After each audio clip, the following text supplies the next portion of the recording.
Hello বন্ধুরা, মান্নার রান্নাঘরে আপনাদের সবাইকে স্বাগত। আজ চলুন দেখা যাক কি রান্না করে দেখায় আপনাদের। নতুন একটা রেসিপি নিয়ে চলে এসেছি, আলু কাবলি। চলুন তাহলে দেখি।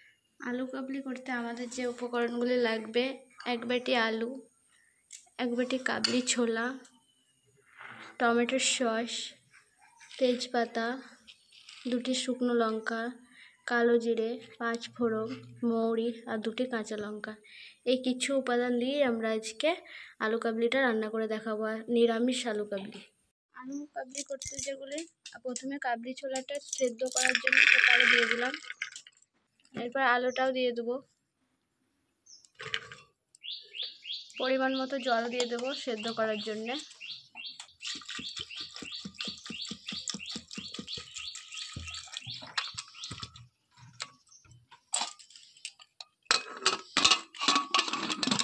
এবার এটাকে আমরা গ্যাসে বসিয়ে দেবো। গ্যাসে বসিয়ে দিলাম। 15 মিনিট মতো সেদ্ধ করে নেব। 3টে সিটি পড়লেই হয়ে যাবে। 15 মিনিট হয়ে গেছে। এবার আমরা সেদ্ধ হয়ে গেছে, এটা নামিয়ে নিলাম। এবার এটাকে আমরা রান্না করে দেখাবো। চলুন, গ্যাসে কড়াই বসিয়ে দিচ্ছি। এবার এতে তেল দিয়ে দেবো।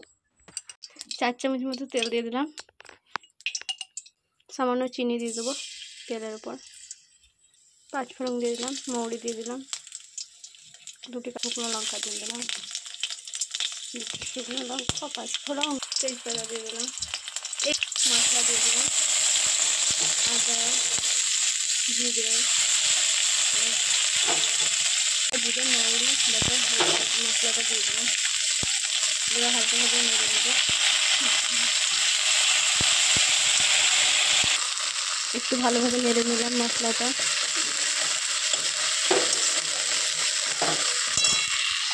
ভালোভাবে নেড়ে নিলাম। এবার পরিমাণ মতো হলুদ দিয়ে দিলাম।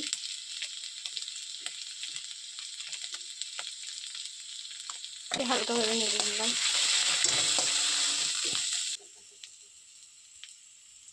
টমেটোর সস দিয়ে দিলাম 2 চামচ মতো। নিলাম একটু। সামান্য লঙ্কা গুঁড়ো দিয়ে দিলাম। ভালোভাবে একটু নেড়ে নিলাম। মশলাটাকে ভালোভাবে কষিয়ে নিলাম কিছুক্ষণ মতো। এবার আমরা সেদ্ধ করা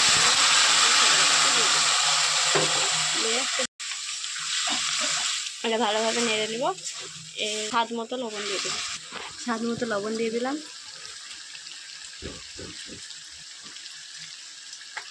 একটু ভালোভাবে নেড়ে নেব।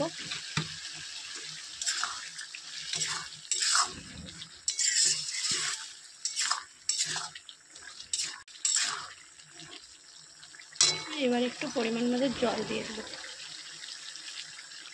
জলটা দিয়ে দিলাম। এবার ফুটে উঠলেই আমাদের আলু কাবলি রেডি। ফুটে উঠেছে। এরপর 1 চামচ মতো চিনি দিয়ে দেবো, দিয়ে নেড়ে নেব।